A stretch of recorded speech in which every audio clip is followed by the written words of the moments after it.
Where then is the resemblance between the New Kingdom and the empires of Alexander and Napoleon? Can parallel lines cross? An Egyptian Alexander succeed Egyptian Rome? Or must we take de Spengler's Procrustean bed, where this Tutmosis III lies down with dark Tiberius, and in the west with whatever the next millennium is to bring? In any case, it is after a second period of anarchy, 200 years, culminating in the Hyksos invasion, that the pharaohs of the 18th dynasty, taking the war chariot from the invaders, carve out by conquest an empire and bureaucratic rule of more blatant material splendor than Egypt had known before. How different the sophisticated imperial smile from that instinctive and eternal smiling of the old kingdom. Tutmosis' face is a stylized mask of display, though under its regal conformity lurk the strains of romantic flagrance. And now, for the first time, we have an almost slick art of marvelous technical facility applied to imperial theatrics, not the decorations of Brighton Pavilion for George IV, nor of the steamship Normandy, are more brilliant, while these tomb carvings have the advantage of being real. Yet their reality is as earthly thin as the surface of the relief. That life is a veil of appearance, harpers and dancing girls, nobles smelling lotus bloom. There is commerce and prosperity, the multiplication and refinement of pleasure. Under that surface mounts a hunger which produces in the bust of Nefertiti the most romantic of all depictions of woman, sensuous lips, raised chin, and wishful eyes, as if desire must always increase with the repletion on which it feeds. Finally, in the Amarna representations of her mystical pharaoh husband Iknaton, the sensory longing and disillusion which undergird the whole new kingdom, whiplash in a personal one-god revolution, Iknaton expressionistically distorted, a Pentecostal priest under the inspiring rays of Aton. He wrote, "I shall breathe the sweet breath which comes from thy mouth. I shall behold thy beauty every day. It is my desire that I may hear thy sweet voice even in the north wind, that my limbs may rejuvenate with life through love of thee. Give me thy hands holding thy spirit, that I may receive it and may live by it. Call thou upon my name through all eternity, and it shall never fail." Surely this was a point of departure for the Hebrews who had entered Egypt in the Hyksos period and would leave it under Moses a century and a half after Iknaton. A lesson in the uses of adversity, that perhaps the most crucial turn in religious history should spring from what could so easily be called the sickness and degeneracy of the revealed person of Iknaton. Iknaton's immolation of romantic ego to the mystical divine, for which he would have changed the worship of Egypt, sacrificing empire, self, and all, was suppressed after his death. As Jeffers says, protest, a bubble in the molten mass, pops and sighs out, and the mass hardens. His successors beat back to a more fatuous imperialism, trying to shore up a demoralized kingdom. Ramesses II's giant attempts to outdo the vaunts of Tutmosis III. As his Pentawera temple inscription runs, "Mine is the strength of 100,000. I fall upon them like a raging fire and lay waste their serried ranks. As a falcon among fowl I sweep down on them. I strike and do not weary of striking." From that conventional pomp, we take a 5-century slide through the hollowness and nostalgia of the Saitic kingdom to the reversion, "In my end is my beginning," of the beast god Bes. Beyond are hybrid refinements, out of Egypt, by Greece and Rome. The vital course was run, consumed with that which it was nourished by.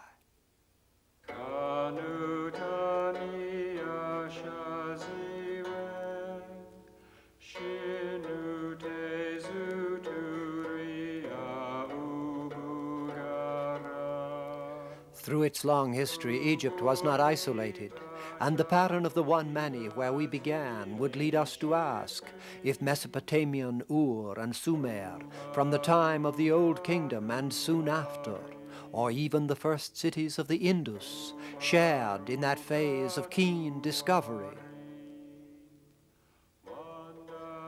Whether Neo-Sumeria and Babylonia, Hammurabi's stele of laws, parallel the Middle Kingdom of duty and obligation. Was the bloodstream and nerve net of trade, as later in Europe, sufficient to actualize so interwoven a history? Here music too should offer a discovered analog, but the chordal interpretation of the Hurrian cult song from an Ugaritic cuneiform is so hypothetical. Who can believe this tune the old cow died by is quite what Ezekiel would object to in the dark idolatries of alienated Judah?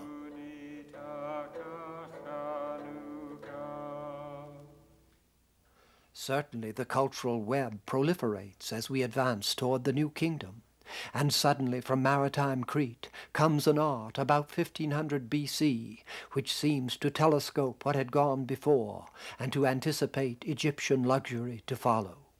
Its natural freedom and airy humanity suggest a Minoan age of joy.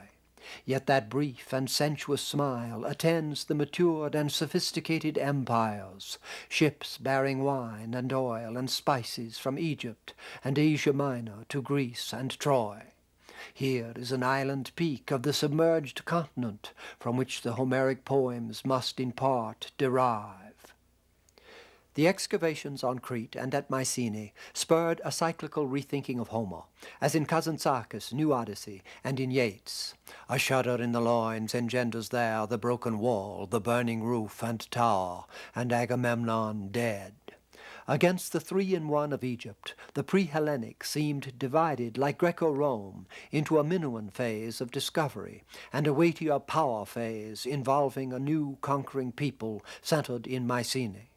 Here the invading Achaeans, absorbing Cretan skills into a zone of ruder force, built to Aegean hegemony, reducing the island of Crete itself to a tributary.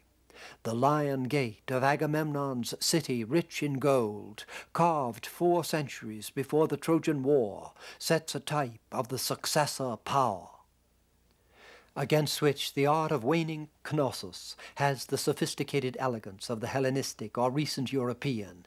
Indeed, this precious lady has been called La Parisienne. Assume she also lived in Troy, since by the 12th century of the Trojan upheaval all over the Aegean such refinements must have been on the point of yielding to inner violence and barbarian vigor. Soon after the Trojan War, in that time of troubles when Egyptian scribes recorded, "The islands of the sea are restless," Achaean Mycenae fell before fresh Greek tribes from the north, culminating in the Dorians. So we reach the Dark Age birthplace of Homeric myth. As Yeats says in a vision, "I imagined the Annunciation that founded Greece as maid to Leda, and that from one of her eggs came love, and from the other war." I had not read Yeats when I went to Crete and Greece in 1939, but when I saw the 8th century Greek geometric, purpose renewed in the cleansing reversion to primitive force, after the almost cloying sweets of Knossos, thinking of our own time and of late Rome, I began unconsciously where Yeats had left off, with a poem affirming the geometric style. Penance is to pay for trespass only the path to pardon, and pardon's fullness not built but on hunger. Wherefore Rome fell, and Cretan softness. Mournful stood many, as when the whip strikes self-wielded. Well may the lash be longed for and lamented. What sage can affix our blessing of pain or gladness? Who gives his life finds it. Paradox, such is our wisdom, and ends with grasping, lifeless in conquest, as who runs and drops dead. Touch no string of sorrow, the sweet sound rots to the core. What is lost? Death. and ahead penitence, pain, crudeness, desert earth or worse, bare plots of stone, now known our last defendants. By 600, this colossal hero at Olympia, the smiling keenness of the archaic leavens the monumental bareness. As Simonides says, pray to the gods, with the gods is power. What is individual and earthly is just nascent in what is common and divine, yet the more alive for that containment of this force which in politics and thought was already remaking the inner and outer worlds, Hölderlin writes, so the gods of heaven come in, with such deep trembling down through the shadows their day spring breaks among men. Denn so kehren die himmlischen ein, tief schütternd gelangte so aus den Schatten herab unter die Menschen ihr Tag. No sequence could illustrate as richly as the Greek the refinement out of the style of force of a lyrically sensuous art of joy. The driving sharpness slowly slacks the string, so pointed peaks wear to an alluvial plain. The blend of primitive ground and individual emergence gives 6th century Ionic chorai a sapphic poignance of delight with which only the Western Gothic can be compared, though in another flight of spirit. But since the triumph, tragedy, and inner deepening of Greek culture, expressed in the resonances of thought, poetry, and the arts, requires at the least a separate study, we trim to the fewest cyclical hints. How vibrant, against the later consolidation of Rome, that exploratory wave which sent Greek colonies over the Mediterranean, raising temples on the headlands of Sicily, Africa, Italy, France, and Spain. Thus we reach the acme, the mid-5th century of Pericles. In the perfection of the representational and humanistic, every personal emotion and feature is still born on the cresting of common faith and inherited laws. Like the great tragedies, especially of Aeschylus, this pan-Hellenic and Olympian art is a reasoned vindication of the gods. There is almost no parallel for the swiftness of Greek fruition.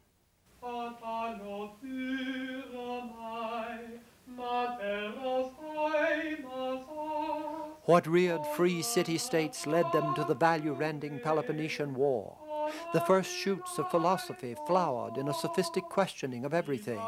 Speculative tragedy, which celebrated the gods in Aeschylus, in Euripides' doubts and complains. Here the chromatic fragment which survives from his Orestes.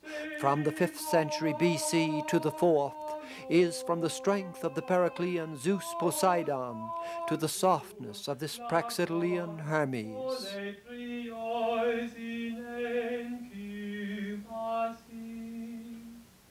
From the paean of the civic man-god, as Sophocles wrote in the Antigone, many a wonder lives and breathes, but the wonder of all is man. Polla tadena kuden anthropou denoteron pelei. To the relativizing mellowness of an art so sensuously ideal that the strength of stone seems to dissolve in a dreaming mist. What Arnold called the dialogue of mind with itself has begun. Against the 5th century of tragic drama, the 4th seems a century of thought. In Plato, the subjective search, a civic weakness, is also the first fruit of a meditative detachment of soul, which would open catacombs of inwardness under outward Greece and Rome. The Barberini faun, mid-3rd century, drunk and lectured out, shows one drift of Hellenistic art, the conspicuous, even ugly, exploitation of sensate variety. It